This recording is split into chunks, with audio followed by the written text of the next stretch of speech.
Just FYI. I just like to give that warning first so that. We would have changed it if we did just, and the call from them came the day we put every envelope in the mail. That's when they called us, oh, we're out of town.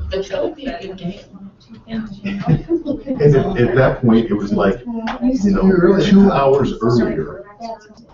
2 hours earlier, we would have been on just stack invitations and put them in. I was like, we're screwed. But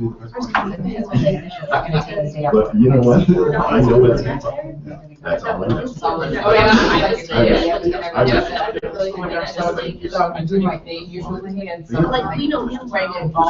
was devastated. Finally Don was like, dragged me aside and slapped me a couple of times. So shut up. With that, yeah, that's exactly. You did a great job. I know. Might have been, yeah. Thank you. Do you call him if you like him? Yeah. Remember She's absolutely totally full of shit.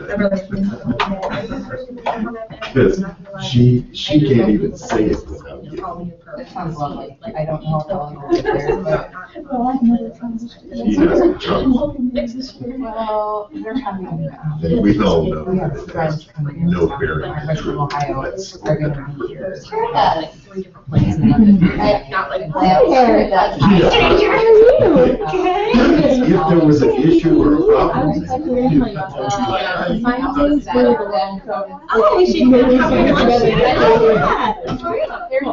Yeah, no, I feel like So then thinking. Justin said we had to do this one. Probably one of the best. I felt like we should. We've had like 3 deals with issues with this thing. I'm like, well, we should go. We should know something about it. You got rice? You got rice? Hi. Good. Anytime? Oh, Okay. Jason. Good. That's all right. Well, my issue just Okay. got fixed. Everybody's here. Oh, exciting, right? Holy moly, Jermaine's here.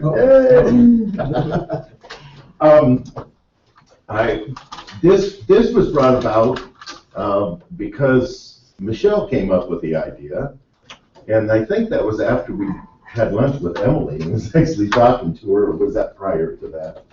Anyway, it was brought up that everything's changed, and we had all this kind of forewarning and pre-warning, and the TRID was coming, and it's going to be this, and it's going to be that, all these things, all these changes that were going to be made.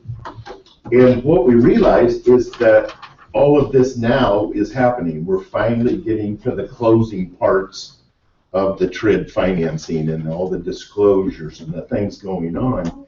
And so we have this everything new stuff. I recognized it when we're like calling Emily and going, "Where's the HUD?"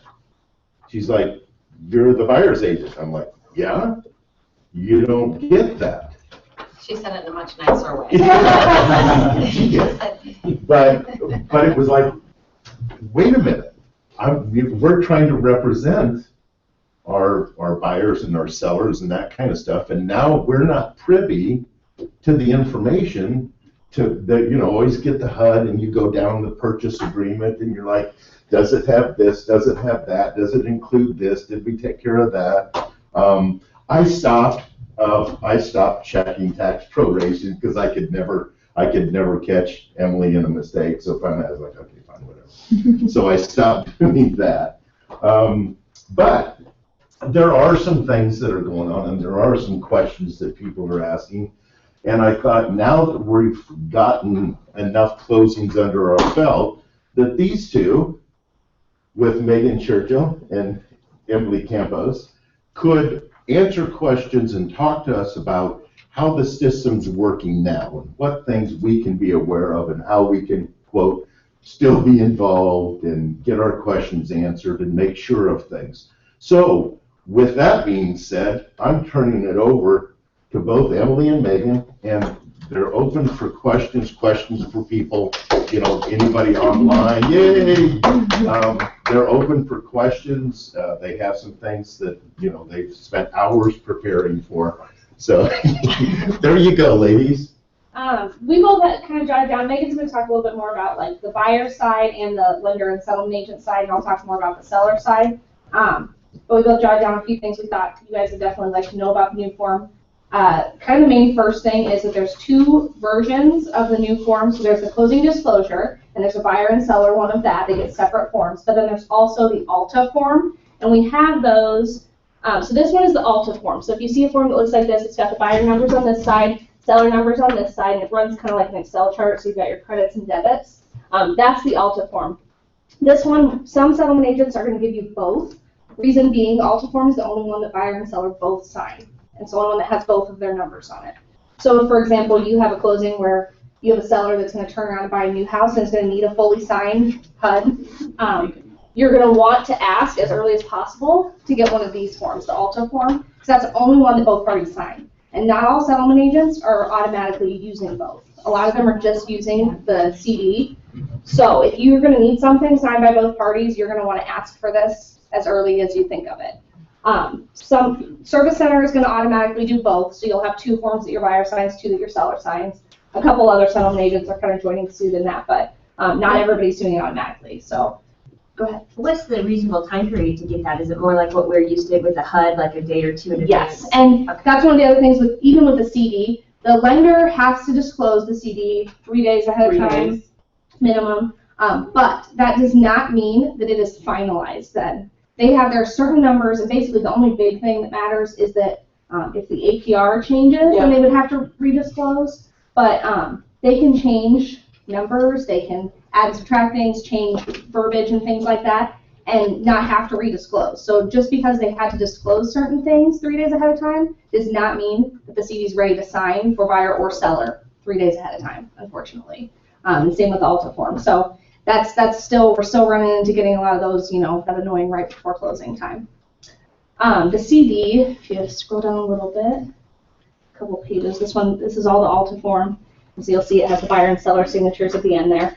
Well, it's like 7 pages, isn't it? It's 4 or 5, I think, usually, Okay. depending on how many, you know, the more fees you add, the longer it gets. But this one, that's the first page of the buyer CD, so that you'll notice looks a lot like what the till looked like if you sat through the mortgage package with your buyer. And then if you scroll down a little more, this is continuing the buyer CD. So if you're on the buyer side, the buyer gets a copy of this.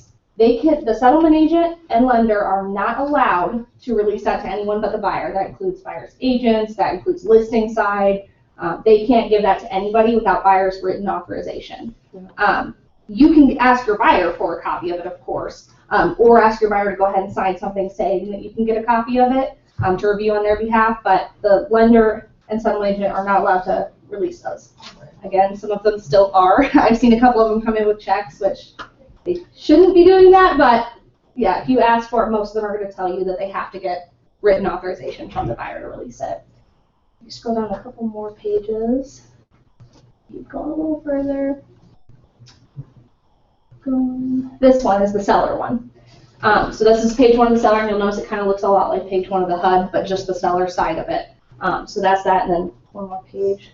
That's the second page of the seller CD, and so again, looks like the second page of the HUD. And then the seller signs. And then seller signs on the first page near the bottom. Yep. Let's see here. On cash transactions, you're still going to see a HUD. That most settlement agents are still doing their original HUD settlement statement for cash because they can, and it's a little bit easier. Another thing I want to point out back on page 1 of this one, for earnest money, this is being shown differently than before. It's basically not being shown at all on the seller CD. So you're not going to see earnest money on these. You'll notice it has the excess deposit line, but there's not going to be anything on it, and it's going to show full commission on page 2. If you go back to page 2 for me, sorry, I'm going to jump around. It will also split up commission if commission is being split, so it doesn't have any more of that big lump sum at the top and then kind of disclosed on the left, it had, the separated commission. Now they're just completely separate line items. So you'll see exactly what they are. A couple other things you don't see on the seller CD is broker compensation. That's a buyer side fee, so it's not going to show on the seller CD. So a little bit of a trick with checking that, because unless we get the Alta form, we can't guarantee that they put the right fee on there. So if you do get the buyer one for some reason, make sure to double check that. The other thing you won't see on the buyer one, for example, is you're not going to see things like termite or home warranty. You're going to see, you can go up the buyer one on page 3. One more page. Yeah, one more page. So you will see a line item. Let's see, is it on this one? No, it's not. Okay, you'll see a line item somewhere here that'll say home warranty, but you're not going to see the fee over on the right-hand side. Again, if you want to verify that, make sure to ask the settlement agent for that Alta form, because you'll be able to see both sides on that. And they can release that to anybody in the transaction, the Alta form. So you shouldn't get any pushback with asking for that. It sounds like the Alta form is optional, though. It is. Yep. They don't. Settlement agents are not. As they don't have to provide it as a rule. Like they don't have to have it signed. But it's in there basically when they create the CD. They automatically have the ability to print the Alta form also. They don't have to like recreate a second form or anything for it. So how would you, if you needed it duly signed and I'm the seller's agent, the buyer wouldn't even have to sign it? That's why I was saying you want to make sure to mention that early on so that the settlement agent knows to have them sign that at closing, yeah. Because, if you ask them, tell them you need a fully signed Alta form, they'll put it in with the closing package and have the buyer sign it. It's just some of the settlement agents that aren't doing that by default, if you don't ask them, it won't get done. So that's the tricky part. And then you can't get a hold of anything that was buyer signed. So it has the buyer signed CD. Is it just best practice then, basically, that? And that's why, as a service center, that's why we're automatically always including it. But yeah, if you think for any reason you're going to need something buyer signed, I would ask for the Alta form as early as possible. Do we see the seller CD side though? If you represent the seller, yes, you get the seller CD. Yep. Do we still need a signed approval from the seller to release? No. No. Nope, that one is okay to release without authorization. The reason the buyer one they aren't supposed to release is because it does have that page that's like the till. So it talks about more privacy issue things than the seller CD does.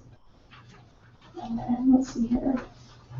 I think that's the main things on my list. You want to talk about the lender side things you had noted? Well, I just kind of want to walk through the CD, even if you guys ever get a copy of it. Can you scroll up to page 1? So this is the first page. It basically looks like the HUD. You have your loan amount, and then you'll have buyer and seller information, loan number, all that good stuff. And then down here, this is the cash to close. So this is the amount that the buyer will need to bring in. This is right here. This is what you need to look at. This is their closing cost. So if you scroll down to page 2, this is similar to a HUD. So you have, this is recording fee section and prepaids and all that good stuff. So this is pretty much similar to a HUD. This section C is settlement fees. So that's where we're going to have our closing fees and all that stuff. Let's scroll down to page 3. And then this right here, this is basically the first page of the HUD on page 3. And then this is your cash to close down here. So that's what was on page 1 right here. And this is what the seller is getting. So the buyer will know how much the seller is going to get because they're going to have their payoff information on there and all that stuff. They basically get what was on page 1 of the HUD before. They just don't get what was on page 2. So all the breakdown of seller's fees. Yep. And then on page 3, if we're going to scroll down to that.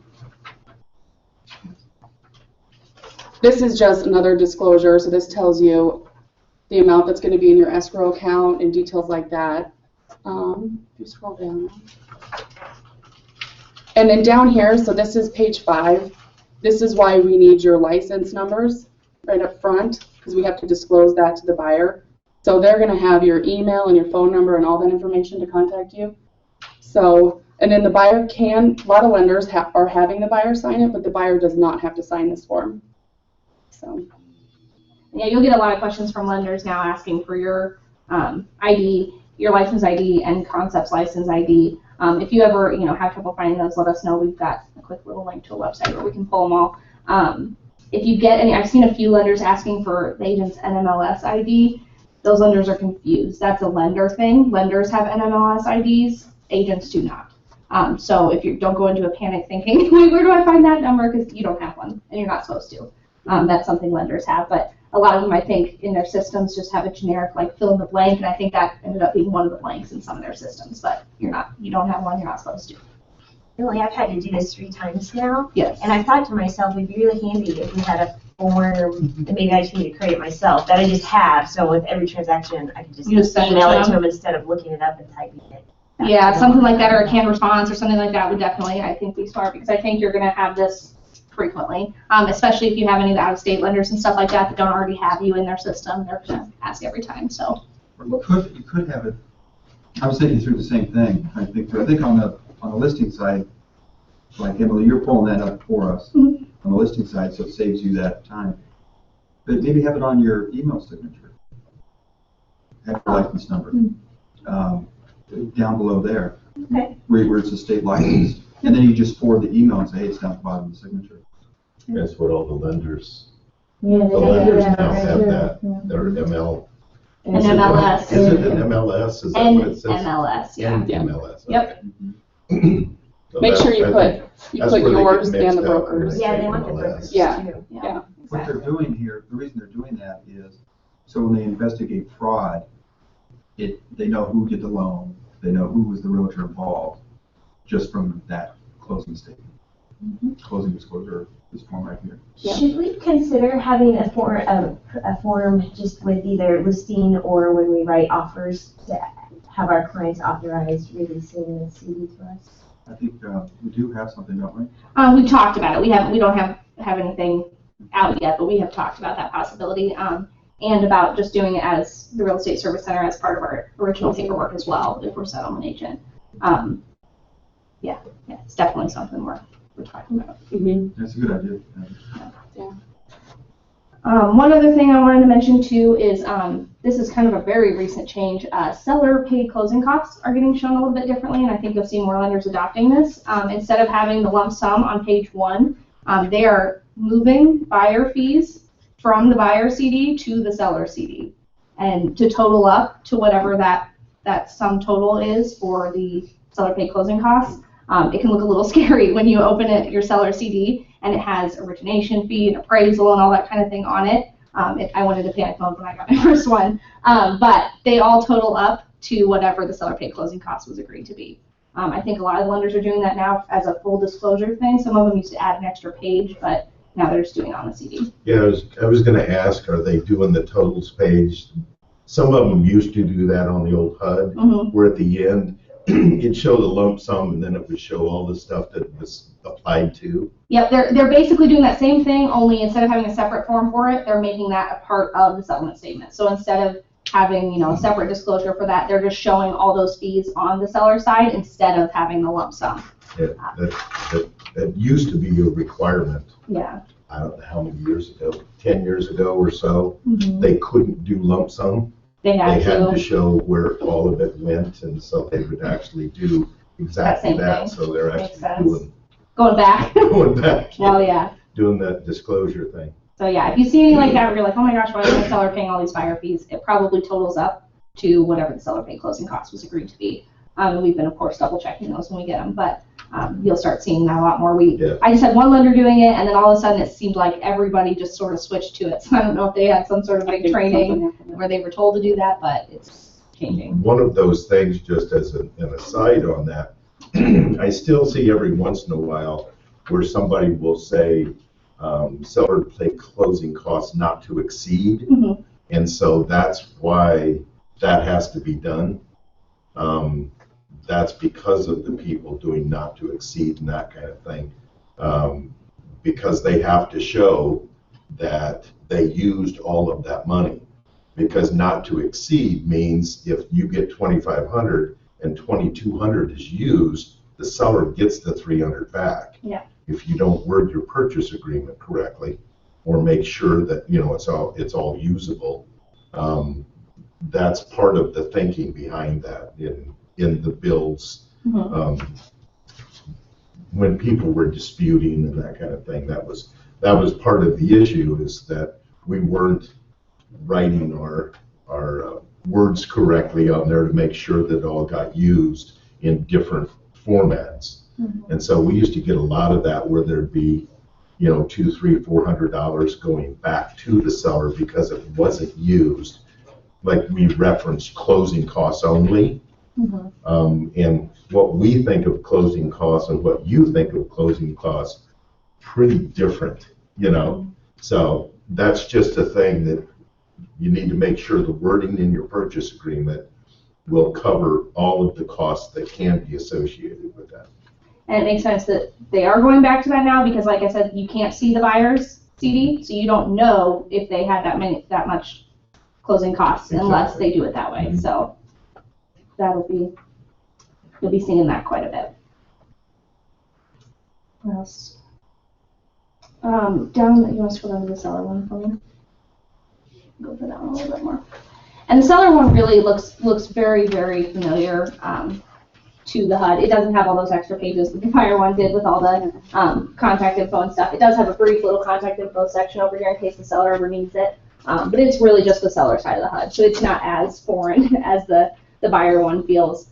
And it has the same, again, same setup to where it's purchase price less any costs, and then it has the total that they're receiving or need to bring at the bottom there. And then on page 2, has all the fees. Again, like I said, with commission, that's going to be down here. Now you're not going to see that up at the top. You won't see very many seller fees up the top. Sometimes they put abstracting up there, but otherwise, almost all your seller fees are going to be down in this bottom part here. And again, then still has the total of the closing costs at the bottom of page 2 that you see carried up onto page 1 to talk about what their closing costs total were. Why doesn't it show like maybe you mentioned this? It doesn't show abstracting costs.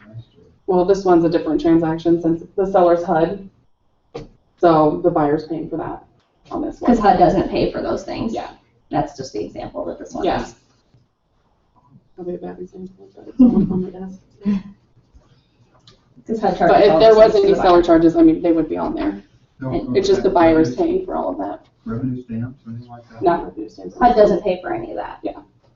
HUD charges all that to the buyer. Oh, this is a HUD home. Yes. Yeah. Okay, now I understand. That's the.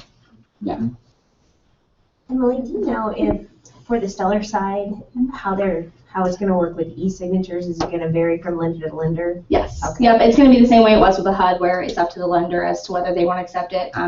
They're never gonna say yes if it's FHA financing, and almost never if it's VA. But conventional, some of the lenders are letting e-signatures pass. But we made that kind of a part of our email that we send with our seller figures to ask them if e-signatures are going to be allowed on the HUD. But again, yeah, it's a lender choice. So hoping more of them will get on board with it soon because it's just so much easier. But What was the one where we had to get the mortgage off with original signatures? Because we haven't had to do that very often, but there was a lender that required the mortgage authorization to have originals. There's a few of those out there. Nationwide, Nation Star, both do that.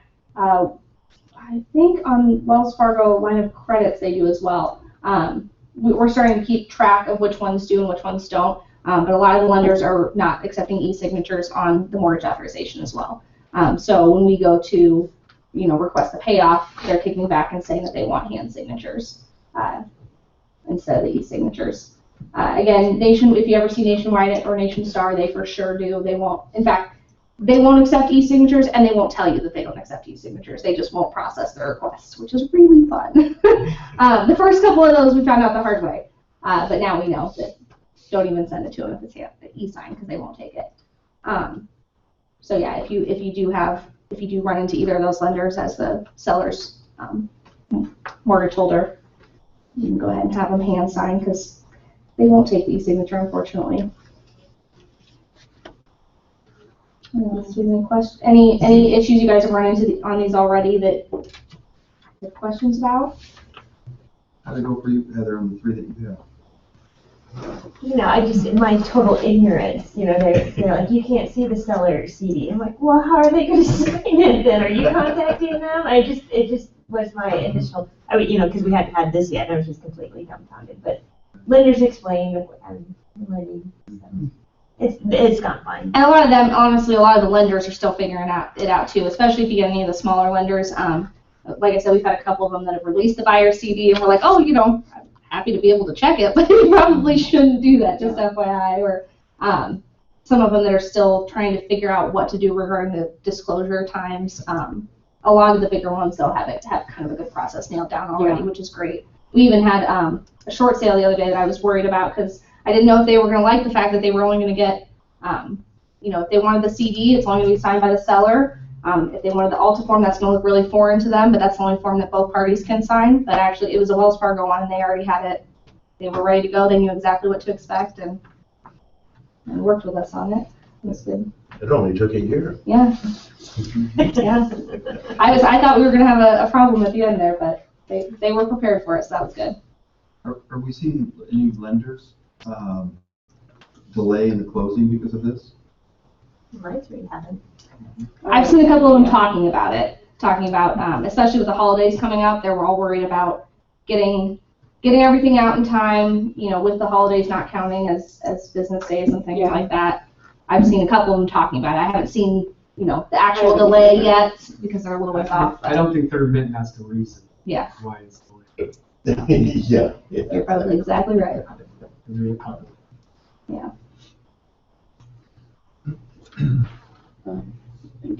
That's kind of the main stuff that we've run into that has, caused hiccups. Like I said, that kind of the most important thing I would think for you guys would be to make sure, like I said, that you're asking for that Alta form if you know you're going to want something buyer signed.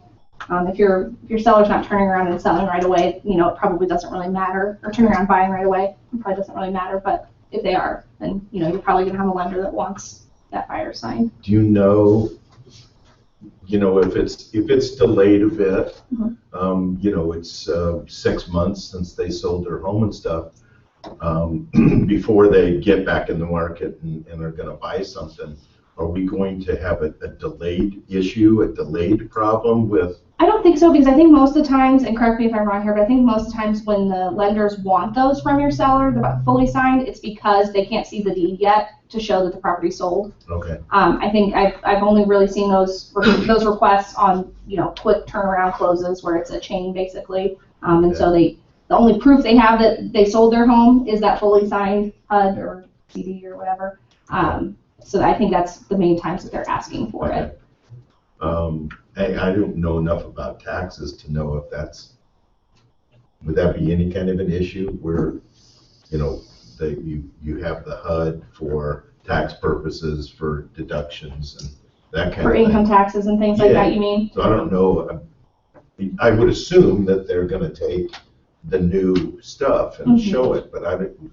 Well, I'm not a tax expert here, but I think the main things that they use for your taxes are, what your net proceeds were, what taxes, property taxes you paid, and things like that. So I believe all those would be on the seller's CD, and so then they would be okay. Yeah. And if they have like some closing costs and some of those different things come up as if they're paid by the seller or if they're paid by the buyer and that. So IRS is a little bit behind. I think they still want to have one. Do they? Yeah, that's easy. You never know. Slow all the time. Well, I'm thinking some of the IRS So you won't get the deductions. will ask for it. Yeah, so Just joking. So Emily, you said, do we already have a release form in .loop that we could use? We do not yet, no. A lot of lenders will have one too. Oh, okay. So, you just have to ask the lender and they'll probably have the borrower sign it. Okay. And then we can release it. So, Creating one. Heather, I think that's a great idea. And some of the lenders I know are even taking emails from the buyer saying that they're okay with it being released. So not all of them are going to be super formal about it. Some of them are taking, just a quick yes from the buyer that they're okay to release it. and then they'll release the buyer side CD. Yep, then they can give you a copy. Okay. Rob, is that good practice as agents to always ask for it? Yes. It feels like we should. Well, part of our agency says that we are taking a fiduciary responsibility for buyers and or sellers. So that was kind of what bugged me when Emily went, no, you can't have it. I'm like, what? Wait, what? I want it. Yeah. Well, you're like, So- but I'm Lance. Huh? You were like, but I'm Lance. Yeah, then she hung up. So that is a question of we do have some responsibility, you know, because we are, as a company, involved in the transaction, you know, with earnest monies and things, and so. And we've had a few hiccups with that on the closing side as well. Once we get commission and things like that and go to close things out on the MLS, there's a few things that you need off of the buyer side of the settlement statement. And so that has been, that's when we started asking for the Alta forms. And like I said, even after closing, like if you needed to confirm something on the buyer side, you can ask for the Alta form and the settlement agent can still give you that, even if it's not signed or anything like that. They can still provide that after closing. So we've been able to get those without an issue. And same goes if you need to see something afterwards. The seller wants to see if something on the buyer side. You can ask for that Alta form, and they can still give you that even if it's not signed. I thought of something else that I have experienced since this has gone down. I always, for my buyers, go to closing and sit next to them during closing, which you probably all do too. And I was representing a seller to stop at closing to pick up checks, and the buyer's agent was waiting outside, and she said the lender wouldn't let her be in the room. But closing anymore. I just wonder if that's going to happen too. I would be protesting that. Yeah, I think that's probably just that lender. We just had a couple last week where they closed, and then they said, you want a copy of the settlement statement, and the buyer's like, do you have your permission to give them a copy? And they were all in the same room, so I think that's just that lender. Okay. Might be, Maybe I'll have to tell you what the new name for closing is too. Oh, It's yeah. my favorite part of this whole thing. It's called a consummation now. They renamed closing. They renamed closing. Instead of closing, that's what you should say. That's the technical term for closing now. Why would it? Somebody thought they were real funny when they decided that. Okay. And is everybody aware, it's most likely are, it's like for cash closings, Megan can do cash closings at the service center, does a great job. And I'm saying that as like a customer or as an agent. She does a great job. She really does. Quick and fast. True story. So. What is the best thing, like we have a buyer who has an out-of-state lender? Get them to switch local. That's the first option, and I really would have liked to have done that. But do we just immediately call them and go, hey, do you have a closing agent, that kind of stuff? Do we send you information and you call them and say, I can take care of this? What's our best thing to do? Is that what Alexa does, right? She Yeah, contacts- really either way works. But Megan and Rachel in the closing firm are really, really good about walking through those out-of-state lenders that don't really know how we do things. Alexa at the front desk also has a template email she sends them that kind of explains a little bit about why Iowa's different and how they're different. And then a lot of them, if we just send that quick email like, hey, we'd love to represent, the buyer closing this transaction, help you, can you just send us your title order? They're usually pretty cooperative. I haven't had very many of them that balk at that. And then they can help kind of, handhold a little bit through the process and make sure they're doing what they need to be doing. Yeah. Okay. Yeah. All right. So if you reach out to me, I'll follow up with them and make sure it's order. So. Well, this one's like City Mortgage out of Chicago, and the very first thing we got was reasons why we might not close on time. That's the first thing she told me. I told you all you need to know. I'm like, oh, that's so good to hear. It's such a positive experience.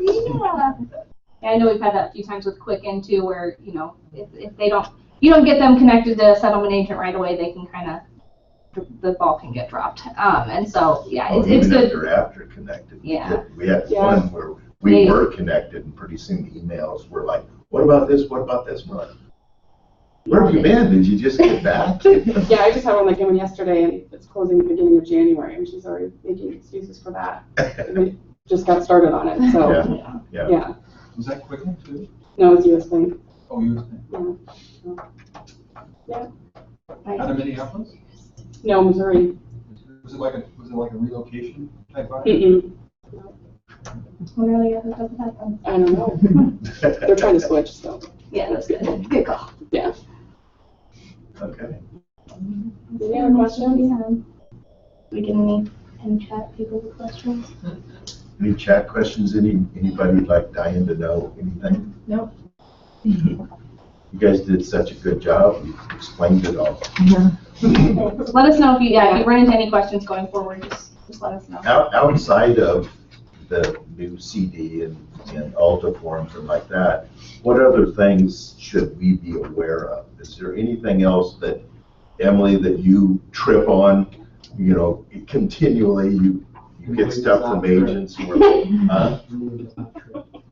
You're a little clumsy. That is true. That is true. I understand. But things that, you know, you're like, hello, this is the third time you've turned in a form. And I'm not speaking about me personally, of course, but.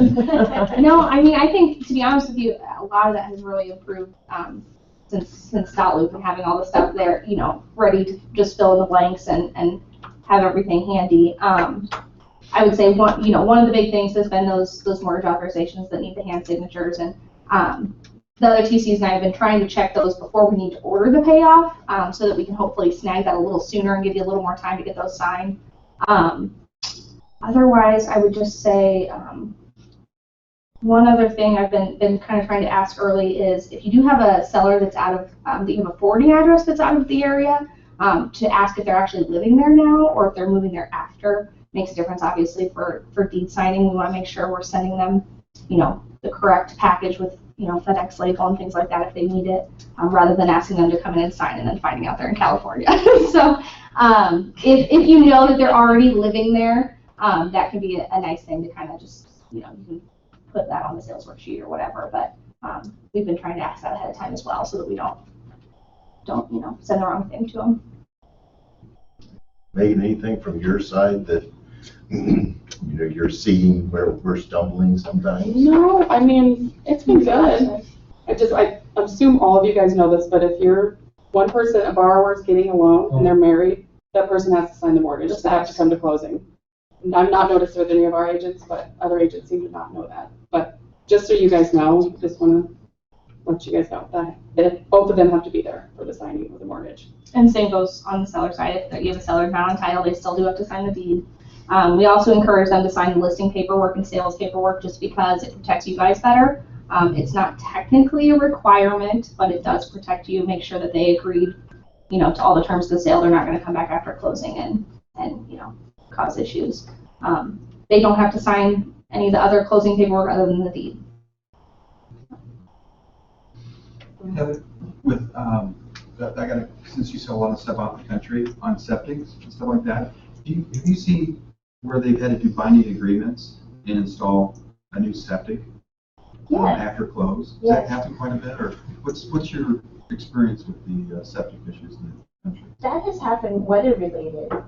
If it's More weather. January and we're going to close and they can't, we've had binding agreements that way. I haven't had a lot of them. Okay. So far this year, we may make it into February before it freezes up so much. True. It's happened.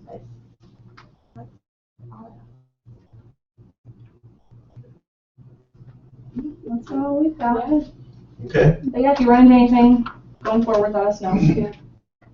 awesome. Yeah, very good. Thank you so much for coming and sharing with us, because we need all the help we can get, of course. So, all right. Thanks everybody for showing up. Obviously, if you have any other questions, email them off and we'll get some answers. Writing or something, we be building extra time in for closing. We're For closing, so we have to see the benefits standard February 45 days. Which is a build extra time in. that's 45 days. That's pretty normal. Depending on the lender. I'm fine with